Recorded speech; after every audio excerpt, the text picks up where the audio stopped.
नमस्कार। विनोद सिंह विधायक जी हैं, भाजपा से हैं। तो उन्होंने मेरे साथ रेप करने की कोशिश की है। मतलब कई दिन से वो मेरे पीछे कई महीनों से पड़े रहते थे। मुझे कई बार उन्होंने ऑफ़र किया फ़ोन कर कर के, और अपने उनके जो गनर हैं उनके धनंजय यादव, उनसे बुलवाते थे। धनंजय यादव हमेशा मुझसे कहते थे कि अगर आप सर की बात नहीं मानेंगी, नहीं जाएंगी, तो मैं आपकी बेटी का या आपका मैं सामूहिक बलात्कार करवा दूंगा। मेरी बेटी मात्र 10 साल की है, तो उसके कारण मुझे जाना पड़ता था, करना पड़ता था कि एसिड का डर मुझे अपने से ज़्यादा अपनी बेटी के लिए लगता था। तो क्या होता था कि मैं जाती थी, लेकिन लास्ट टाइम 3 जून को ऐसा हुआ कि वो शराब के नशे में धुत थे। उन्होंने मुझे फिर बुलाया, धनंजय यादव आए मुझे बुलाने मेरे फ्लैट पे। हम लोग एक ही अपार्टमेंट में रहते थे। तो वो आए मुझे बुलाने, तो जब मैं गई वहाँ पे तो उन्होंने एकदम से मेरे ऊपर वो अटैक कर दिया। मतलब मेरे प्राइवेट पार्ट को छूने लगे, मेरा कपड़ा फाड़ने लगे, वो करने लगे। मैंने उनको धक्का दिया, मैंने कहा ये सब आप क्यों कर रहे हैं, आप मेरे पिता तुल्य हैं, ये सब आपको शोभा नहीं दे रहा। तो उन्होंने कहा अगर तुम मेरी ऐसी कोई बात नहीं मानोगी तो मैंने बहुत लोगों को ठिकाने लगा दिया है, बहुत लोगों को मैंने ख़त्म कर दिया है। एक कोई पूर्व विधायक भी हैं सुल्तानपुर के, कोई सोनू मोनू सिंह, मैं उनको जानती नहीं हूँ, लेकिन मेरे पास उनका ऑडियो है जो उन्होंने मुझसे कहा है कि मैंने उनको भी रास्ते से हटा दिया है, ख़त्म कर दिया है, तो तुम कुछ नहीं हो। और सबसे बड़ी बात है कि प्रशासन भी उनके साथ मिला है। उनके अपने जीजा डीजी हैं आलोक कुमार सिंह, और मृत्युंजय सिंह इस समय है सर्विलांस प्रभारी महाराजगंज के, वो मेरी लोकेशन निकाल निकाल के इनको देते थे। विक्रम सिंह है थाना प्रभारी हजरतगंज, इंस्पेक्टर हैं वो वहाँ पे। मैंने कई बार उनसे शिकायत करने की कोशिश की, लेकिन उन्होंने मेरी नहीं सुनी। तो 4 तारीख की बात है कि उन्होंने कम से कम 12-15 आदमियों को जो मानसिक रूप से अपराधी हैं वो उन्होंने मेरे पीछे लगा दिए कि इसके ऊपर एसिड डाल दो, इसके पति को और इसकी बेटी को मतलब हटा दो, रास्ते से मार दो। तो मैं आनन फानन में मैं यहाँ आई, और 4 तारीख से मैं दिल्ली में हूँ। मैंने सब कुछ करके देख लिया। मैं महिला आयोग में गई, मैं 0 FIR के लिए गई, मैं न्यायालय गई, बट कहीं कुछ नहीं हो रहा मेरे साथ। उनके साथ प्रशासन भी मिला है। उसके बाद जैसे मैंने महिला आयोग का किया, आनन फानन में उन्होंने मेरे ऊपर FIR करा दिया लखनऊ में कि 420 इन्होंने मेरे साथ की है, पैसा लिया है, ये लिया है। जबकि वो अक्सर मुझे कहते थे कि मुझे तुम्हें देखकर बहुत दया आती है कि तुम इतनी खूबसूरत हो, इतनी अच्छी हो, और तुम इतने गरीब, तुम्हारा पति इतना गरीब है, और मैं तुम्हें बहुत कुछ करना चाहता हूँ, देना चाहता हूँ। लेकिन मैं अनसुना कर देती थी उस चीज़ को, नहीं समझ में नहीं आता था। मुझे लगता था कि बड़े हैं, ऐसा क्यों बोल रहे हैं, बट इन्होंने हद पार कर दी। और तब से आज तक, अभी भी मैं 2 घंटे पहले की बात बता रही हूँ, मेरे पास वहाँ मेरे भी रिलेटिव हैं, वो लोग फ़ोन करते हैं कि शिवदास यादव और कृष्ण कुमार और एक लोग और है जो एसिड की बोतल लेके लगातार मुझे ढूंढ रहे हैं कि मेरी बेटी है, मैं जो भी दिख जाए उसके ऊपर, मेरा बेटा बाहर खेलने जाए उसको उठा लें, उसको मार दें। मतलब मैं कहीं भी निकल नहीं पा रही हूँ, ना मैं इनकम और सोर्स मेरा ख़त्म हो गया है, मैं कहीं नहीं आ जा सकती हूँ। मेरा बेटा 4-5 दिन से बीमार है, लेकिन मैं डॉक्टर के पास नहीं जा सकती। मेरी बेटी का स्कूल खराब हो रहा है इसी डर से कि कुछ भी हो सकता है, क्योंकि ये मौजूदा विधायक है तो इनकी सुनवाई ज़्यादा है, मेरी कुछ नहीं है।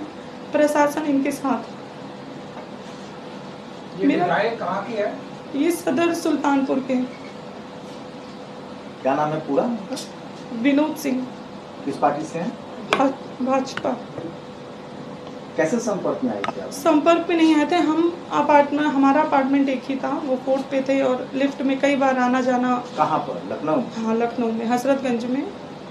तो कई बार तो अब वो हमेशा कहते थे कि तुम मेरी भावनाओं को नहीं समझ रही हो, कि मैं तुम्हें देखने के बाद फिर मुझे अब कुछ समझ में आ नहीं रहा है, तुम या तो मेरी चीज़ों को एक्सेप्ट करो या तो मैं तुम्हें ख़त्म कर दूंगा, तुम्हारे पति को, तुम्हारी बेटी को। रेप की कोशिश है या आपके साथ बदसलूकी हुई? बदसलूकी हुई है, और थ्रेट मुझे मिले हैं, मुझे बेटी की।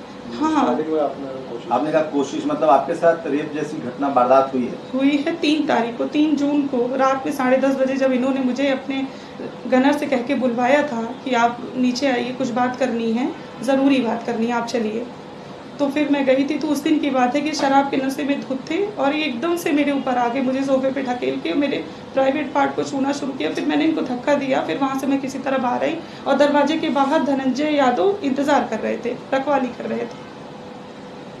जब आप एक ही अपार्टमेंट में रहते हैं तो आना जाना, देखना मारना तो होता ही होगा। जी, कई बार अक्सर लिफ्ट में, जैसे मैं लिफ्ट में हूँ और मैं इनके ऊपर रहती थी, ऊपर वाले अपार्टमेंट में, तो जैसे कई बार लिफ्ट में मैं आती थी, इनके साथ जो भी रहता था उसको दरवाज़ा खोल के निकाल देते थे। तो आपने कंप्लेंट किस बाबत पर कंप्लेंट दी है? क्या कंप्लेंट आपने कहाँ दी है, किस बाबत पे दी है? लिखत क्या कंप्लेंट का कुछ है आपके पास? हमने एप्लीकेशन दी थी, लेकिन उन्होंने रख ली थी, रिसीविंग हमें कुछ दी नहीं। कहाँ दिया था? हमने विक्रम सिंह को दी थी। कौन से थाने में? हजरतगंज थाने में दी थी और लखनऊ में, और फिर उसके बाद तब से 4 तारीख से मैं दिल्ली में हूँ। अच्छा, उन्होंने आप पर क्या केस दर्ज कराया है? 420 का कुछ कराया हुआ है। कोई ट्रांजैक्शन है आपका पैसे का, मोबाइल से या बैंक अकाउंट? कुछ नहीं, कुछ भी नहीं। कभी आपने उनसे मदद? उन्होंने अप्रोच किया था मुझे कि तुम जितना कहो मैं उतना तुम्हें दे दूं, लेकिन मैंने कभी अभी तक कोई बैंक का ट्रांजैक्शन नहीं? कभी नहीं, 1 रुपए का भी नहीं, क्योंकि मैं ऐसी महिला नहीं हूँ कि अगर कोई विधायक है या कोई मंत्री है कुछ भी है, कोई बैंक का ट्रांजैक्शन कुछ भी नहीं, 1 पैसे का नहीं, नहीं। आपके पति क्या करते हैं? ऐसे ही बिजनेसमैन हैं और थोड़ा इधर उधर का करते हैं, बहुत ज्यादा वैसा नहीं है कुछ, तभी तो उनको मेरे ऊपर दया आती थी मुझे देख के। कब से ये आपको परेशान कर रहे थे? ये परेशान तो 3-4 महीने से कर रहे थे, लेकिन एकदम से ये पागल हो गए ये जून लास्ट टाइम से, जब इन्होंने अटेम्प्ट करने की कोशिश की। ये महिला आयोग कमीशन में कब आपने रिपोर्ट 10 तारीख को, 10 जून, 10 जुलाई को शायद दी थी। महिला आयोग कमीशन कुछ बुलाया आपको? हाँ, उन्होंने रिसीविंग दी थी, हमारे पास सब है। उसके बाद फिर हम 0 FIR के लिए भी गए थे, लेकिन वहाँ भी MLA का नाम सुन के, या जो भी, मुझे ज़्यादा नहीं पता ये सब चीज़ें, लेकिन मेरी FIR नहीं नोट हुई। आपने लेकिन मुख्यमंत्री कार्यालय में भी संपर्क करने की कोशिश की? नहीं, जब इस तरीके से हमारे ऊपर वहाँ कॉम्बिंग हो रही है, हमारी 10 साल की बेटी है, एसिड अटैक की चीज़ें हो रही है, प्रशासन उनसे मिला है, तो मैं कहीं नहीं जा पाई, मैं यहीं हूँ तब से। लगातार आप अपने बयान में कह रहे हैं कि उन्होंने कोशिश की, अटेम्प्ट करने की कोशिश की। हाँ। कोशिश की या फिर उन्होंने बोला? नहीं, उन्होंने किया नहीं, कर नहीं पाए ना। 112 का मतलब आपने कॉल नहीं करी? सीएम रूप में कोई कॉल 3 तारीख की जो बात मैं आपको बता रही हूँ, तो जब मैंने अपने परिवार वालों से कहा तो उन्होंने कहा इस चीज़ को बढ़ाओ मत, क्योंकि वो लोकल यहाँ के विधायक हैं, और देखो तुम्हारी इज्जत है, तुम 2 बच्चों की माँ और तुम बेटी भी है तुम्हारी, तो इस चीज़ को बढ़ाओ मत। जैसे क्या होता है ना कि औरतों को इन सब चीज़ों के लिए पहले परिवार वाले दबाते हैं, तो हमारे भी परिवार वाले, ससुराल वाले, मैके वाले सब कहे। आपके साथ व्यभिचार की कोशिश हुई है? उन्होंने कोशिश की? अरे वो करते भी, अगर मैं थोड़ा सा हिंट देती या वो कर पाते, और उसके बाद भी लगातार वो मुझे, मेरी कॉम्बिंग लगातार 10-12 लोगों से करवा रहे हैं कि इसको किसी भी तरह उठवा लो। ये जगह कौन सी उनका आवास था? इंडिविजुअल आवास? हाँ, घर था जहाँ आपके साथ हाँ, की हुई है? हाँ।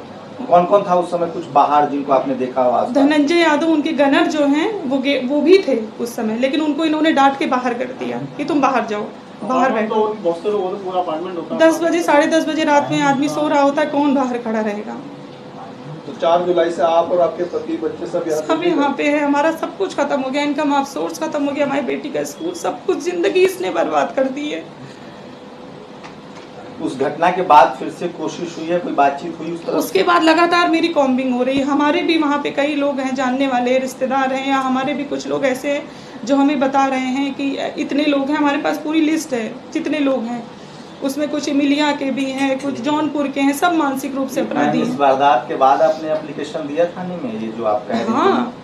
कितने तारीख को जो एप्लीकेशन दिया? इस वारदात के बाद जब हमने खाली कर दिया ये अपार्टमेंट, हमने अपने परिवार को बताया, तो हमने अपार्टमेंट हमको खाली करने की सलाह हमारे परिवार वालों ने दी। किराए पर थी? हाँ, किराए पे थे हम। फिर किराए पे गोमती नगर में चले गए। फिर ये जब वापस आए हैं सुल्तानपुर से, जब इनको पता चला कि हम नहीं हैं, तो ये एकदम से बौखला गए, एकदम से ये फ़ोन करने लगे, तो हमने फ़ोन अपना ऑफ कर दिया। हमको सबने कहा आप अपना फ़ोन ऑफ कर दीजिए, इनसे बातें मत करिए आप। थाने में कब एप्लीकेशन दी? वारदात के बाद दी? हाँ, वारदात के 3-4 दिन के बाद फिर हम कोशिश करने गए, हम किसी तरह वहाँ से छुपा के, डर के, ऑटो से मुँह बांध के हम गए करने, लेकिन उन्होंने कहा ठीक है हम देखते हैं। क्या क्या डर है आपको? क्या क्या? हमारा यही डर है कि हमसे ज़्यादा हमको अपनी बेटी का है, क्योंकि धनंजय यादव ने कई बार ये कहा है कि हम 10-10 आदमियों को तुम्हारी बेटी पे चढ़वाएंगे, तुम पे चढ़वाएंगे। सबसे बड़ी बात तो ये कि हमको अपनी बेटी का डर। विधायक जी ने कुछ? विधायक जी से के ही कहने पे उसने कहा है, विधायक ने तो मुझसे कहा है ना। विधायक जी को अगर आपको याद हो तो विधायक जी ने अब तक क्या क्या कहा है, वो अगर बताना चाहें? उन्होंने मुझसे यही कहा है कि तुमको मेरे साथ सोना पड़ेगा, तुमको मेरे साथ, मतलब अगर तुम मेरी बात ऐसी नहीं मानती हो तो मैं तुम्हें बर्बाद कर दूंगा एकदम से। कॉल रिकॉर्ड है मेरे पास कॉल, उन्होंने वो सामने बैठ के कहा है मुझसे, शराब के नशे में। तो सुल्तानपुर गोमती नगर बहुत अंतर आ गया, बहुत दूर है, वो कई किलोमीटर दूर हो गया, तो आप वहाँ पर GeoFire भी करा सकती, गोमती नगर में भी करा सकती हैं। नहीं, जब इस तरीके से इनको, जब मेरी लोकेशन पता चल रही थी, जब सर्विलांस प्रभारी ही मिला था, तो फिर मुझे नहीं समझ में आया कुछ। मैं अपनी बच्चे को लेकर, पति को लेकर वहाँ से तत्काल हट गई। तब से मैं यहीं हूँ, लगातार दिल्ली में, लगातार मैं यहीं हूँ, और मैं कोशिश कर रही हूँ कि मेरा भला कहीं से हो जाए। तो मैडम आप MLA ऑफिस में जॉब करती थी या कैसे आप उनके कॉन्टेक्ट में? अपार्टमेंट में, मैं MLA ऑफिस में मैं जॉब नहीं करती थी। पहले आपने मतलब उन्हें रोकने की कोशिश नहीं करी? हमने कई बार, हमें लगा हमारे पिता तुल्य हैं ये, हमने कई बार कहा कि आप क्या बात कर रहे हैं, आप हमसे बड़े हैं, आप ऐसी बातें। आपने अपने पति को बताया? वो हाँ, बात की वहाँ पे जाकर? उन्होंने भी बात करी, लेकिन वो मौके के विधायक हैं, हमारे ही सदर से विधायक हैं, तो एक्चुअली क्या होता है ना कि बहुत ज़्यादा प्रेशर है, दबाव है बहुत पार्टी का होने के नाते। ये सब 2-3 महीने से मैंने बताया था। अभी आप मांग क्या कर रही हैं ये बताइए?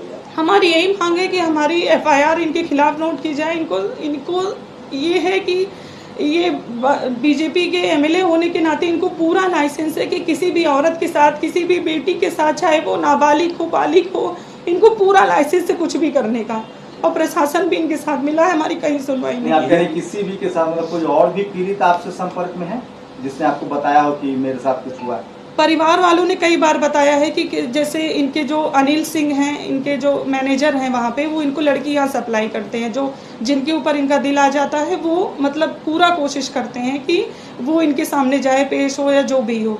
तो ऐसी कई घटनाएं, केनाई इनका स्कूल है, तो वहाँ कई बार लड़कियों की वारदात सामने आई थी, हमने भी सुनी थी, लेकिन हमारे तक ऐसा पर्सनल मेरा इंटरेक्शन कुछ नहीं है। योगी जी से कोई अपील करना चाहेंगे आप? योगी जी से हमारी यही अपील है, हाथ जोड़ के विनती है कि ऐसे किसी मानसिक रूप से जो पीड़ित आदमी है, जो इस तरीके से औरतों को लेकर इतना गंदा है, जिसके खुद की बहू बेटी और दूसरों की इज्जत नहीं करना चाहता है, उसके खिलाफ सख्त से सख्त कार्रवाई करनी चाहिए उनको।